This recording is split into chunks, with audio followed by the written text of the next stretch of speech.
Flow versus force. Flow versus force. Oh my gosh, that car is moving really fast. Let me get out of its way. It's in flow. So today, I want to briefly touch on flow versus force. This is a very important topic. I'm sure many of you can relate to doing something against the stream, forcing something to happen, using a lot of energy to force something to happen. Now I'm talking about in a little bit of an extreme here, like force is definitely on an extreme part of the spectrum, and flow being on the opposite end of the spectrum. But for the sake of these examples, I will keep them to the extremes so that we get a good understanding. Of course, there's infinite possibilities in between, like with anything. Flow versus force. Force, at least for my definition, is using a lot of energy, resources to make something happen.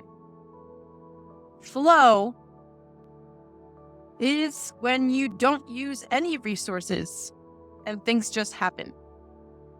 The best analogy I have for this is imagine a stream or a river. You are a human being in this river that is flowing as rivers flow. You could either be in flow with the river, having the river take you, as in life takes you, and be in flow, or you could resist the flow and try to swim upstream and force, use a lot of energy and resources, going the opposite direction. Often, all the time, it is easier to be in flow than it is to force. Think back to an example in your life where you forced something to happen. How did it work out for you?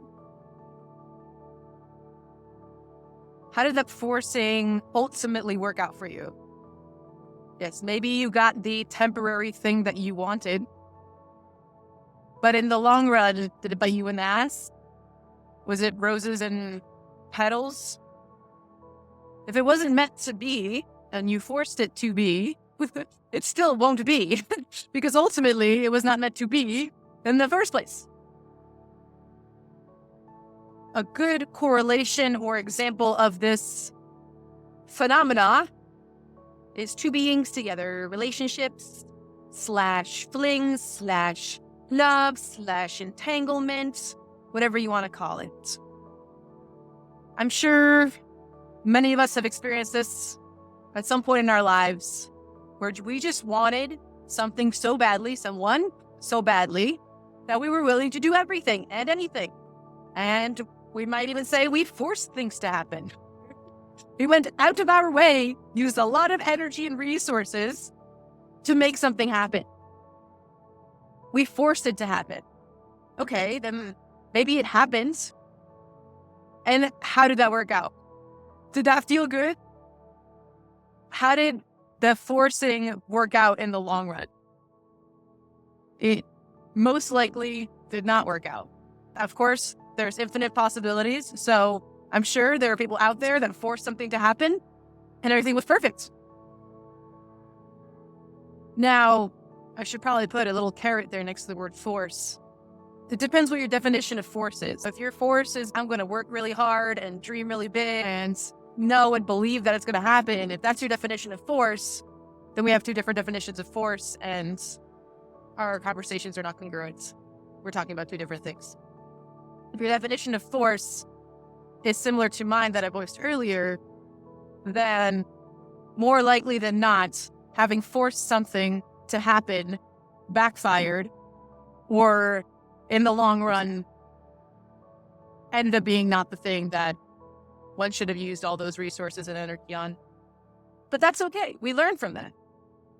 How many times did I have to force something to happen and it backfiring for me to learn that's not the way to go about things? On the other side of the spectrum, we have flow. When we are in flow with ourselves, when we are in flow with each other, we are in flow with the universe, things just work out. Especially if you combine it with, previously discussed in another video, belief. When you combine belief and flow, things work out. Things work out to a better capacity than you could have ever pictured them to. Things work out better in flow because we don't exhaust ourselves and deplete our energy, deplete our resources to force something to happen. And we're pleasantly surprised with the outcome because we never would have expected the outcome to be what it was, because we were willing to be in flow with whatever happens. And we are willing to allow whatever comes to come. And sometimes we imagine the destination X, right? And like I was saying, you could force X to happen. Or you could imagine, hey, I want X. X sounds awesome. Let go. Let the universe do its thing. Let your belief do its thing. Next thing you know, you're led down a path, gets you closer to what you imagined as X. Well, all of a sudden, you're dealt with Y. And Y is far better than you would have ever thought of. You created X in your mind. Universe gave you Y, and you're like, holy cow. It's not going to curse there. Holy cow nuggets.